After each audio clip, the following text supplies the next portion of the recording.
અંબાજરને કાંઠે રૂડું સતાધાર છે ગામ, અવતારી થઈને આવ્યા ત્યાં સંત બાપુ શ્યામ. ગીરમાં અંબાજર નદીને કાંઠે વસેલા સતાધારની વાત નીકળે એટલે લોકોને મોઢે બે દિવ્ય વિભૂતિઓના નામ અચૂક આવે છે. એક આપા ગીગા અને બીજા શ્યામજી બાપુ. 1809માં સલાળાના દાન બાપુ પાસેથી પ્રેરણા લઈને આપા ગીગાએ સતાધાર ખાતે જગ્યા સ્થાપી. એ પછી રોગીઓની સેવા, મફત ભોજન અને નિરાધાર ગાયોની સંભાળનો અખંડ છીલ ચાલે તે આજે પણ ચાલે છે. સતાધારની ગાદી પર આવેલા છઠ્ઠા મહંત શ્યામજી બાપુએ આ પરંપરાને વધુ વેગવતી અને વધુ કીર્તિમાન બનાવી. આ શ્યામજી બાપુના જીવન સાથે જોડ્યા પહેલા સતાધારના પાડાનો એક રસપ્રદ અને દિવ્ય પ્રસંગ આજે પણ સૌરાષ્ટ્રના એક નાગરિકને યાદ છે. પ્રસંગ ખરેખર અન્ય જેવો બન્યો હતો. એથી લોકોની સતાધારની જગ્યા પ્રત્યે શ્રદ્ધામાં અનેક ગણો વધારો થયેલો. સતાધારની જગ્યાને આપા રામ કરીને એક આહિર ભગતે જગ્યાને કેટલીક ભેંસો આપેલી. તેમાં ભોજ નામની એક ભેંસ હતી, જે ભોજ ભેંસ જે દેવતાય ભેંસ હતી કે જેનું દૂધ મંદિરે ચરણામતમાં ધરાવવામાં પણ આવતું હતું. આ ભોજ ભેંસના તમામ પાડાઓને જીવની જેમ જાળવવામાં આવતા અને કદી કોઈને દેવાના જ નહીં, અને જો દેવાના તો મફત દેવાના, પણ જેને ઈશ્વરીય શ્રદ્ધા હોય એ મેળવવાનો પ્રયત્ન કરતા. મોટા ભાગે તો કોઈને પાડો કે પાડી દેવામાં આવતા જ નહીં. એવામાં એક દિવસ બપોરે કુંડલા પાસેના નેસડી ગામથી કેટલાક લોકો આવ્યા અને પૂંજીએ શ્યામજી બાપુ પાસે માગણી મૂકી કે અમારા ગામમાં એક સારા પાડાની જરૂર છે. જો સારો પાડો હોય તો એની ઓલાદ સારી થાય ને, તો અમને આ પાડો આપો ને. પૂંજીએ શ્યામજી બાપુ કહે, ભાઈઓ તમારી વાત સાચી, પણ અમારી પાસે હાલમાં કોઈ પાડો દેવાય તેમ નથી. પેલા કહે, આ રહ્યો ભોજનો મસ્ત પાડો ને તમે કેમ આમ મોળા ઉત્તર આપો છો? બાપુ કહે, અરે ભાઈઓ, એ તો અમારી દેવતાએ ભેંસ ભોજનો પાડો છે અને એને ઓલાદને અમે જગ્યા બહાર ક્યાંય નથી કાઢતા. જેને તમે ભલે પાડો કહો, પણ અમે એને પાડો ગણતા નથી હો. એ તો અમારા પૂર્વજોની મર્યાદાનો છાછનો પુરાવો છે. પણ સામેવાળા એની લૂલી જીભે હજાર જાતના સામે સવાલો કરે છે. તો ભોળા અને દરિયાઈ દિલના પૂંજીએ શ્યામજી બાપુ તો મૂંઝાયા કે આ લોકોએ તો ભારે કરી હો. પેલા તો વધુ ને વધુ બોલે જ છે કે બાપુ આ પાડો ન આપવો હોય તો કાંઈ વાંધો નહીં, પણ આમ બહાના ન બતાવો. આખરે પૂંજ્ય શ્યામજી બાપુ કહે, લ્યો તો પાડો આપું, પણ અમારી એક શરત રહેશે, અને એ શરત નહીં પાળો તો આ દેવળવાળો તમારા લેખાજોખા કરી નાખશે. નેસડીના આગેવાનો તો સહમત થઈ ગયા કે બાપુ આપના વેણને બ્રહ્માંડના વેણ ગણીને જ અમે પાળશું. બોલો બાપુ શું શરત છે? પૂંજે શ્યામજી બાપુએ ખૂબ જ ધીમા સ્વરે અને નરમાશથી છાસા ભોળા એક સંતને છાજે એ રીતે કહ્યું કે જુઓ બાપલા, આ પાડાને પેટના દીકરા કરતાંય વધુ સાસવવો પડશે, અને એમ કરતાં તમને ન પોસાય તેથી પાછો આ જગ્યાએ જ પોગાડી દેજો હો, પણ કદી એને કોઈ બજારમાં કાંઈ વેચતા નહીં.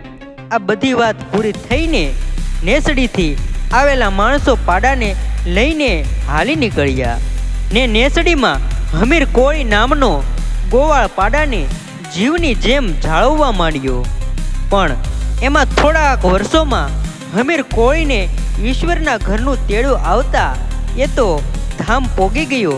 તે પછી એની ઘરવાળીને આ કડાકી ન ગમી કે પછી રામ જાણે, કશું જોયા જાણ્યા વિના જ કુંડલાના મતવા બચ્ચુભાઈને રૂપિયા 1500માં વેચી દીધો કે આ પાડાને મારા હમીરા વિના કોણ એ રીતે સાચવી જાણે. એના કરતાં પાડાને જોવો પણ નહીં અને હમીરાની યાદ પણ ન આવે. પેલા બચ્ચુભાઈ મતવાને એમ થયું કે આવો મસ્ત પાડો છે તો એના મુંબઈમાં જ સારા પૈસા પાકશે.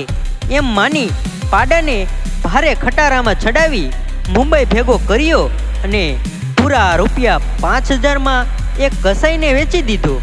થોડાક જ સમયમાં તે પાડાને કતલ કરવા કતલખાનામાં લઈ જવાયો અને બધા પશુઓને ગમાણમાં લીલું નાખ્યું ને એ તો બિચારા અબોલ જીવ માંડ્યા ખાવા, પણ એને બિચારાને ક્યાં ખબર હતી કે હમણાં જ આપણા ઉપર કાળની કરવટ ટાટકીને આપણા ટુકડે ટુકડા કરી નાખશે.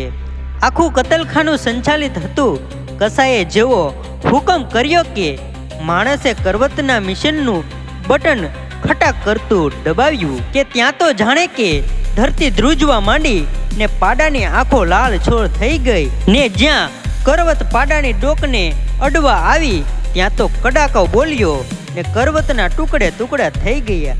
કસાઈ વિચારમાં પડી ગયો, આવું કદી બને જ નહીં. મેં આ કતલખાનામાં તો હજારો પશુઓને આ કરવતથી જ મોળ્યા છે, પણ વિચાર કરે છે કે કદાચ હવે આ કરવત જર્જરિત થઈ નબળી પડી ગઈ હશે તો જ તૂટી હોય. તરત જ નવી નકોર ચમકતી કરવત ચડાવી જોયું કે આ કરવત બરોબર ઉપર નીચે ચડે ઉતરે વળે છે કે નહીં. તો કરવત તો બરોબર નીચે ઉતરીને પાછી ઉપર ચડી. કચાઈને થયું, હા હવે બરોબર છે ને જેવું બટન દબાવ્યું ત્યાં તો ખટાક દઈને અવાજ આવ્યો ને કરવતના પાછા ટુકડે ટુકડા થઈ ગયા અને કટકા એવી રીતે ઉડ્યા કે કચાઈના જ પગ કપાઈ ગયા. થોડી જ વારમાં કસાઈના પરિવારજનો આવી ગયા અને એને દવાખાનામાં દાખલ કરી દીધો. પણ સૌ વિચારમાં પડી ગયા કે આવું કદી બને જ નહીં. કસાઈ તો બે શુદ્ધ અવસ્થામાં જ ખાટલામાં પડ્યો છે અને દવાખાનામાં જ એ ખાટલાની પાસે નીચે કસાઈની વહુ અને દીકરો સૂતા છે. એવામાં અડધીક રાતે કસાઈના દીકરાને સપનું આવ્યું અને એને કોઈ દેવતાય પુરુષના દર્શન થયા અને એણે કહ્યું કે આ પાડો મારી જગ્યાનો છે, કોઈ એનો વાળ પણ વાંકો કરી ના શકે હો, તો સમજી જાજો, બાકી જળ મૂળમાંથી ઉખડી નાખીશ ને જલ્દી પાડો જ્યાંથી લાવ્યા હોય ત્યાં જ મૂકી આવો. કસાઈનો દીકરો ઝબકીને જાગી ગયો. એને પણ શ્રદ્ધા બેસી ગઈ કે કાંઈ ખોટું તો થાય જ છે, બાકી આવું બને નહીં. આ બધું સાંભળતા ને જોતા કસાઈને પણ શ્રદ્ધા બેસી ગઈ કે જરૂર આમાં કાંઈક છે. તેણે બે હાથ જોડી પ્રાર્થના કરી કે આ પાડાને એની જગ્યાએ અમારા ખર્ચે પહોંચાડતો કરશું અને વધારાનો એક પાડો માફી તરીકે ત્યાં બાંધી આવીશું, પણ મારા ખાવિંદને બચાવી લ્યો. પછી કચાઈએ પાડો પાછો મુંબઈથી કુંડલા બચુભાઈ મતવાને મોકલી આપ્યો અને તેણે કુંડલાથી ચલાલા ધારી અને વિછાવદર થઈને સત્તાધાર મોકલો. પણ આ સમાચાર અખબારમાં ફેલાઈ જતા ગામે ગામ લોકોએ પાડાના ફૂલહાર કર્યા ને પાડાનું ભવ્યથી ભવ્ય સ્વાગત કર્યું અને એ સત્તાધારમાં પાડાપીર તરીકે પછી ઓળખવામાં લાગ્યા. તે દિવસ પછી આ ચમત્કારી પાડો પાડાપીર તરીકે સત્તાધારના સંતો સાથે જ પૂંજાય છે.